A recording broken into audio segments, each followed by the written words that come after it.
Jiena Dr. Silvana Brennan u qed nagħmel dawn il-videos biex inwieġeb mistoqsijiet komuni li jitilgħu spiss dwar il-liġijiet u dwar kwistjonijiet legali. Żommu f'moħħkom però li kull sitwazzjoni hija differenti u unika fiha nnifisha.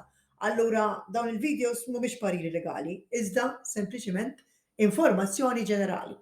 Dejjem jibqa' importantissimu li tiddiskuti s-sitwazzjoni partikolari tiegħek ma' avukat tal-fiduċja tiegħek. Illum xtaqt nibda b'mistoqsija li tara spiss fuq Facebook. Pereżempju hija din. Tkun hekk ara. Għaddejja minn hekk u hekk, tistgħu tirrakkomandawli avukat tajjeb, please. Issa ġeneralment dawn il-posts ikunu akkumpanjati b'mijiet ta' kummenti u rakkomandazzjonijiet ta' ismijiet ta' avukati differenti. Kulħadd isemmi l-avukat li jaħdem bih jew hi u hekk għandu jkun. Però l-għażla hekk issir ħafna iktar diffiċli. Allura kif ħadd tagħżel wieħed? Ollhom fuq din irrid inkellimkom. L-ewwel nett tajjeb iżommu f'moħħkom li dan bħal meta qed tfittex plumber, babysitter, hairdresser jew mechanic. Int qed tħallas għas-servizz u allura importanti li tkun kuntenta bis-servizz li qed tħallas għalih. U trid tażel bil-qalbu u mhux toqgħod biss fuq ir-recommendations ta' nies li lanqas biss taf fuq Facebook. F'Malta biss jiggradwaw mal-150 avukat ġdid fis-sena bejn wieħed u ieħor. Jiggradwaw iktar xi kultant. Jiġifieri għażla hawn kemm trid u għalhekk xtaqt nagħmel dan il-video biex intikom xi punti biex tikkonsidraw meta tiġu biex tagħżlu. Wara kollox is-servizzi tal-avukati mhux irħas u meta tkun għaddejja minn xi problema legali żgur li tkun taħt stress qawwi. Ma dan l-istress ma tridx iżżid stress ikkawżat mill-għażla ta' avukat li għamilt li forsi kienet għażla żbaljata għalik. Fil-fatt il-mistoqsija semmuli avukat tajjeb mhix il-mistoqsija tajba ta' għaliex? Għax int fil-verità mhux avukat tajjeb qed tfittex, imma avukat tajjeb għalik għas-sitwazzjoni speċifika partikolari li għaddejja minnha int li żgur simili kemm simili mhix l-istess sitwazzjoni li għaddew minnha dawk it-300 stranġier li rrakkomandawlek l-avukata tagħhom. Simili kemm simili, dejjem ħajkun hemm varjazzjonijiet u affarijiet differenti li jagħmlu l-kawża tiegħek. Nibdew biex ħafna avukati jispeċjalizzaw f'erja partikolari tal-liġi. Il-liġi hija vasta u impossibbli li persuna waħda tkun tifhem f'kull qasam. Apparti minn hekk hemm preferenzi partikolari ta' avukat. Hija normali li avukata tippreferi taħdem f'erja tal-liġi milli f'oħra. Mela kif ħansibu? Apparti Google u Facebook fejn normalment immorru nfittxu, hemm postijiet oħra fejn issib lista ta' avukati. Pereżempju, teżisti il-Kamra tal-Avukati li fost is-servizzi li toffri għall-membri tagħha iżżomm lista ta' avukati fuq il-website tagħha. U din tista' ssibha fuq avukati.org/find a lawyer. Hawn se ssib lista ta' avukati li huma membri tal-Kamra tal-Avukati u tista' tfittex ukoll skont is-suġġett legali li qed tiffaċċja. Issa, membership fil-Kamra tal-Avukati hija optional, volontarja mhux ta' bil-fors, allura mhux l-avukati kollha huma awtomatikament membri u d-direttorju li s'issib online jinkludi biss dawk li huma membri.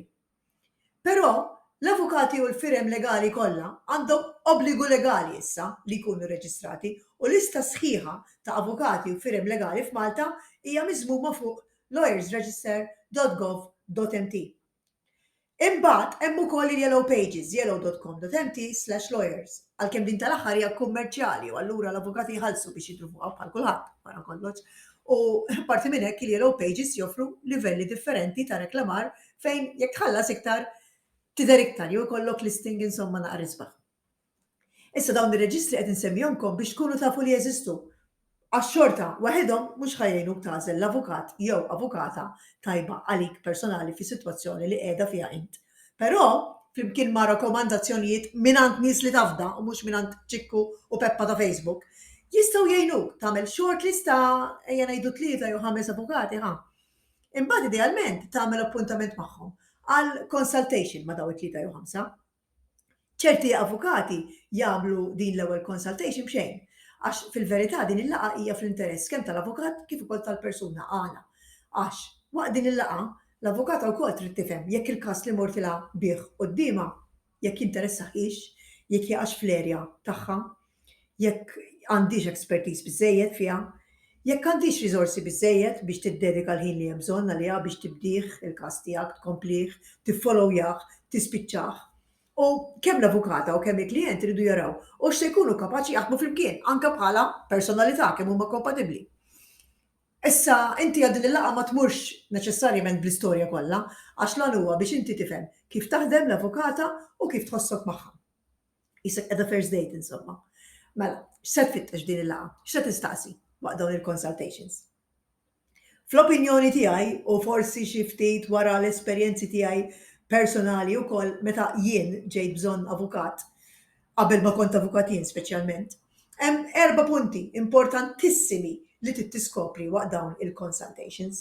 Ħanejdhom fl-ordni kif jien inħoss li huma importanti fl-opinjoni tiegħi. L-ewwel waħda hija il-karattru u l-personalità tal-avukat. Number 2, l-esperjenza u l-interess tagħhom fil-kawża tiegħek. Number 3, l-esperjenza tiegħek kemm waqt il-laqgħa kif ukoll kif se tkun waqt il-xogħol magħhom. U number 4 kif u kemm jitħallsu. Issa jiena personalment inħoss li iktar ħaġa importanti meta tagħżel avukat hija li you actually like the lawyer bħala persuna li tieħu pjaċir taħdem miegħu. Jekk inti tħoss antipatija leh, jekk tħossok skomda tkellmu, jekk tistħi minnu, jekk tħossok qisek l-ignoranta qudiemu, jew m'intix importanti biżżejjed, jekk taqabbiżilek, jekk tibża titkellem u tgħidlu verament x'taħseb u tistaqsih mistoqsijiet, jekk meta toħroġ mill-bdeħ, ħlib toffendih u tgħid kontrih ma jkollokx xogħol tagħmel, mela allura dawn għalija kollha huma red flags li qed juruk li dan mhux l-avukat tajjeb għalik.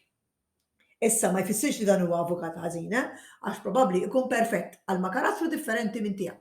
Iżda sempliċiment intu m'intomx kompatibbli. Tinsiex illi ċans hu li din il-persuna se tkun involuta f'ħajtek għal żmien twil sakemm tinqata' l-kawża u se jkollok taqsam magħha jew miegħu aspetti personali ħafna fuq ħajtek, se jkollok tafdaħħa bistejjer u esperjenzi li forsi ma tantx tgburija bihom, forsi lanqas qatt mattom il-ħadd ieħor dawn l-affarijiet, forsi tistħi minnhom. L-esperjenza number 2 tal-avukat hija ovvjament importanti wkoll. M'għandekx għalfejn tiddejjaq tistaqsi lill-avukat isma' ġieli ħdimt fuq kawżi bħal din. Però żomm f'moħħok ukoll li l-esperjenza mhix kollox lanqas. Kif għedna qabel, l-avukati ma jafux il-liġijiet kollha, apparti li dawn dejjem jinbidlu. U kultant bħala avukati niltaqgħu ma' sitwazzjonijiet ġodda li jirrikjedu aktar riċerka u għala le konsulenzi ma' kollegi avukati oħra. Avukat tajjeb number 1 li jgħidlek straight u jkun onest miegħek u ma jiddejjaqx jgħidlek li forsi din hija erja ġdida għalih li mhix xi ħaġa tal-mistija komuni għal kull avukat. U number 2, ikun kapaċi jirriċerka biex ikun jista' jgħinek fil-kwistjoni tiegħek li qed tiffaċċja. Xi ftit jew riċerka dejjem irid isir anyway fil-kawża għandek kemm għandek esperjenza f'dik l-erja. Issa parti l-esperjenza tal-avukat, il-number 3, staqsi wkoll mistoqsijiet dwar l-esperjenza tiegħek kif se tkun, speċifikament jekk tiddeċiedi li tagħżel li taħdem ma' din l-avukata. Mela, pereżempju, din taħdem għal rasa jew bħala parti minn grupp kbir ta' avukati. Kemm jekk solo u kemm jekk kieni parti minn firm kbira b'avukati b'numru ta' avukati, se ssib vantaġġi. Spiss issib li meta taħdem ma' avukat li jaħdem mar rasu, se jkollok servizz forsi iktar personalizzat u dejjem ħadd iddilja mal-istess persuna. U l-prezz forsi ma jkunx għoli daqs ta' law firm kbira li ovvjament ikollhom aktar spejjeż. Avukat li jaħdem mar rasu ma jfissirx wara kollox li m'għandux kuntatti ma' avukati oħra u li ma jistax jiddiskuti magħhom punti li forsi jkunu ġodda anke għalih. U mbagħad xi ngħidu għal komunikazzjoni. Biex tkellimha din bil-forsi tmur l-uffiċċju, tista' tibgħat messaġġi WhatsApp, tagħmel video calls, tibgħat emails, tiltaqa' magħha f'postijiet li forsi huma aktar komdi għalik milli fl-uffiċċju tagħha. Forsi ma ssuqx inti u jkun ħfef jekk issib modi differenti kif titkellmu. Staqsi jekk hux dejjem magħha se jkollok x'taqsam, jew jekk mhux se tgħaddik ma' avukati oħra, speċjalment jekk hija parti minn law firm. Ejdilha tispjegalek il-kwistjoni legali li inti għaddejja minnha, fi kliem sempliċi, fi kliem mhux fi kliem tal-avukati jiġifieri, fi kliem li jifhem kulħadd. Issa jista' jkun li għalik dawn il-punti li qed insemmi mhux importanti wisq. Imma forsi huma u f'dak il-każ aħjar tiċċarhom mill-bidu. Imbagħad ovvjament in-number 4. Tajjeb ikollok idea dwar kif u kemm jitħallas l-avukat. Il-Kamra tal-Avukati kienet ħarġet linji gwida dwar tariffi ta' kemm jitħallsu, iżda dawn ġew irtirati f'Ottubru ta' 2022. Skont il-liġi avukat huwa liberu li jistabbilixxi biqbil mal-klijent tiegħu il-ħlas tiegħu bil-liġi stabbilit l-ammont miftiem jew bil-liġi stabbilit il-bażi li fuqha jsir il-ħlas. Basta ma tkunx xi bażi li tmur kontra l-liġi, bħal pereżempju quota litis. Din tal-quota litis forsi ġieli smajtu biha tfisser li avukat ma jistax jitlob pereżempju persentaġġ tas-somma li tirbaħ f'kawża tad-danni jgħidlek isma' jekk tirbaħ jiena nieħu 30% tal-ammont li nirbħu. Issa bagħad hemm avukati li jitħallsu bis-siegħa, hemm min bis-seduta, hemm min ikollu flat fee, speċjalment għal ċerti kawżi. U tajjeb tkun taf kif titħallas l-avukata tiegħek u tara ftit ovvjament kif jaqbel lilek. Issa importanti meta avukat jitħallas bi flat fee, tajjeb li tkun taf x'inkludi dan il-flat fee. Rikorsi, risposti, noti, seduti, notifiki, meetings, emails u messaġġi u sal-ima stadju sal-ewwel istanza jiġifieri qabel l-appell jew sakemm is-sentenza ssir finali anke wara appell. L-importanti jibqa' dejjem li ssib avukat li tħoss li tista' tafda u li jogħġbok bħala persuna. Grazzi tal-li bqajtu tisimgħuni s'issa u jekk dan il-video jogħġobkom għamlu l-affarijiet tas-soltu għaw like u subscribe biex tkunu tafu meta ntella oħrajn. Ukoll ibatu għajduli fuq xi tixtiequ taraw videos. Imma ħalluhom ġenerali mistoqsijiet, m'hemmx għalfejn toqgħdu tikxfu għajnkom u tagħtuni dettalji personali. Sempliċiment is-suġġett biżżejjed. Moħħkom hemm u jalla ma tiġux bżonn avukati.